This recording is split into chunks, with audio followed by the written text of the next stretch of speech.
Meron na naman hong bagong paninira guys dito sa ating gobyerno. Tapos tuwang-tuwa pa malala itong mga tukmul na DDS shit. So ano nga ba yung balita, Mima? Sabi ho sa inilabas na SWS survey, 41% daw ho ng mamamayang Pilipino ang naniniwala na wala pa rin daw hong pinagbago ang kanilang buhay. Unchanged nga daw. Tapos, itong 30% naman daw ho, naniniwala na mas lumala pa daw ho ang antas ng kanilang pamumuhay. Bling-blong Marcos pa daw ho. BBM pa daw ho ba? Bubo mo daw, sabi ng mga DDS. BBM, bubo mo. Yan ho yung paratang nila dito kay Pangulong PBBM. Yan yung mga taong yan, puro reklamo. Sa loob ng isang taon, meron kang chance para baguhin yung buhay mo, para ituwid yung tamang daan kung saan ka man patungo, pero hindi mo ginawa. Puro ka reklamo, puro ka tambay, puro ka inom, puro ka pasarap buhay. Yan yung ginagawa ng mga taong walang asenso. 'Di ba? So, tapos sisisihin mo ang gobyerno. Pinuno na nga tayo, first of all guys, pinuno na tayo ng ayuda. May purpose. Diba? May scholar para sa bayan dito sa mga estudyante. Merong para sa mga single parents. Merong tupad. Merong livelihood program na kung saan kung gusto mong mag-start ng business, bibigyan ka nila ng 10,000. So, ang dami na hong programa ang ating gobyerno. Binusog na ho tayo. Tapos, anyari sa buhay nyo? Tinutulungan na tayo. Tapos hindi nyo tinutulungan yung mga sarili nyo. Tapos ngayon sisisihin nyo ang gobyerno. Tama ba yan? Ang daming pagkakataon para baguhin nyo yung buhay nyo. Kasi guys, nasa tao pa din yan eh. Kasi yung gobyerno, kumbaga second parents na lang natin yan. Tayo ho yung gumagawa ng path natin kung saan tayo patungo. Kumbaga, tinutulungan na lang tayo ng ating government para magkaroon tayo ng improvement. Pero ano yung ginagawa nyo? Puro pasarap buhay. Rally dito, rally doon, sisi sa gobyerno, sisi dito. 'Di ba? Yan ba yung tamang mindset? Guys, minsan nasa mindset lang din yan ng tao. Kung gusto mong masenso, iwasan mo yung negative mindset. Yun lamang ho, yan napaka-basic. Diba? At saka kahit sino umupong presidente, hindi mo pwedeng iasa lahat sa kanya. Iisa lang yung katawan niyan. Iaasa mo pa sa lahat. Tapos yung ibang tao, antay lang ng antay ng ayuda, kung kailan sila bibigyan, kung kailan sila makakatamasa ng libre, hindi marunong magkayod kalabaw. Diba? Paano aasenso kanyan? Wala kayong salitang hardship, tapos good mindset. Diba? Paano ka aasenso niyan? So ngayon, ito yung balita.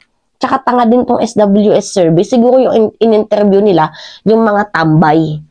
Diba? So sabi dito, 41% of Filipino think their quality of life unchanged in 12 months. Matatapos na yung 2023, yung year of 2023. Tapos yung mindset ng mga to, ganun pa din. So, 41% of adult Filipino think that their quality of life has remained unchanged from 12 months ago according to the result of Social Weather Station. So sa nakalipas ho na 12 months ay naniniwala ho ang 41% na wala daw hong pinagbago ang kanilang pamumuhay. So sabi po dito, only 28% says their quality of life was been better. So 28% lamang ho ang nagsabi ng kanilang pamumuhay ay mas gumanda. At 30% naman ang nagsabi na ang kanilang pamumuhay was getting worse. So lumala. So those who said that the quality life went better are termed by SWS survey, SWS as gainer, who thought otherwise were termed losers, while the rest were termed unchanged. So, the net score of gainers was marked at -2, classified by SWS as fair. The SWS added that this was the lowest net gainer score since June 2002. So, ngayon guys, pag-usapan natin ang about dito sa ating government. Isipin nyo, 30 years, 36 years, na binaboy ho ng mga dilawan ang bansang Pilipinas. And what do you expect? Sa loob lamang ho ng dalawang taong pamumuno ni Pangulong Bongbong Marcos, mababago agad ang ikot ng mundo.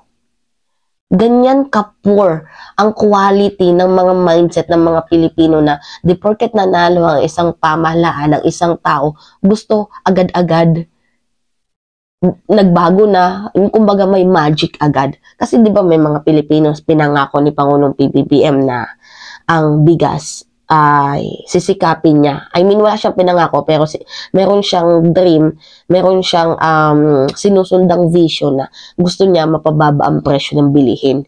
Tapos itong mga hinayupak ng mga kalaban ng bayan, gusto bukas, pagka upo niya bilang presidente, 20 pesos na agad ang bigas. Guys, ang dami niya pang pwedeng gawin process para maging 20 pesos ang bigas. Una dito, yung farm to road market, yung improvement ng mga machineries ng mga magsasaka. Tapos mga water irrigation pa, ang dami niya pang gagawin para mapamura ang supply ng bigas. Antay-antay lamang tayo. Huwag tayo masyadong magmadali. It takes time. 'Di ba? It takes process para ma-achieve yung goal, yung vision ng isang dream ng ating pamahalaan para sa ikabubuti ng ating bayan. Instead na puro reklamo kayo, 'di ba? Bakit hindi nyo din gampanan ang role nyo bilang isang mamamayang Pilipino na tulungan ang gobyerno? Huwag mong isipin kung ano yung maitutulong ng gobyerno sa iyo. Ang isipin mo kung ano yung maitutulong mo sa ating government. Yun yung dapat mindset natin, ano? Hindi yung iaasa mo lahat sa government, sinusubuan ka na, may purpose na. Ang dami pang mga paayuda. Saan napunta yung mga yan? Diba? Kasi ang ibang Pilipino, waldas dito, waldas doon, mga one day millionaire.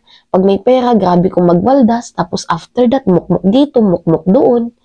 Diba? Napaka-poor ng quality ng pag-iisip nyo. So, what do you expect? Uunlad kayo? Ha? Tapos ito, gagamitin yung paninira sa ating gobyerno ngayon na yung buhay nyo ay hindi nagbago. Hindi ho kasalanan ng ating Pangulo kung ganyan yung buhay nyo.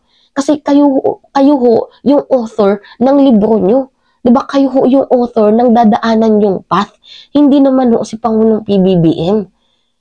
Kumbaga siya lang yung leader, yung magtuturo sa atin kung paano tayo pumunta sa isang lugar kung saan tayo magiging malaya, magiging maiahon tayo. Pero nasa atin pa din yan kung susundin natin or hindi. Tinutulungan na tayo pero hindi nyo tinutulungan yung sarili nyo. Kayo yung nakakaawa dito.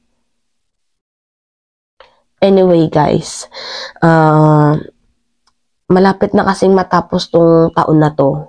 Hoping so din sa mga viewers ko din, pagpasok ko ng bagong taon, yung mga gusto nyo sa buhay, ma-achieve nyo. Huwag tayong gumaya sa mga poor quality mindset. Ako nga, para makatipid ako, nagtatanim ako ng sarili kong, alam niyo yun guys, yung talong.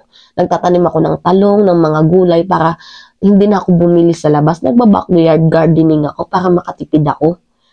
Ganun yung ginagawa ko guys. Kung gusto, may paraan. Pag ayaw, madaming dahilan. Iniwasan ko din yung utang-utang na yan. Kahit kailan never akong nangutang. Kasi, imagine, uutang ka, ang mangyayari niyan, yung suswelduhin mo, ibabayad mo sa utang mo, tapos mangungutang ka na naman ulit, tapos yung suswelduhin mo, pabayad mo lang din naman ulit sa utang mo. Iwasan natin yung mga negative na uri ng pamumuhay kung gusto nyo umunlad kayo. Wag yung one day millionaire din. Iwasan din yung akalaklak, libre sa barkada. Ano yung mapupuntahan nyo yan? Instead, pag meron kang 5,000, start mo ng business. Ganun lang kadali yun. Pero, syempre, nandyan dapat yung dedication at hard work.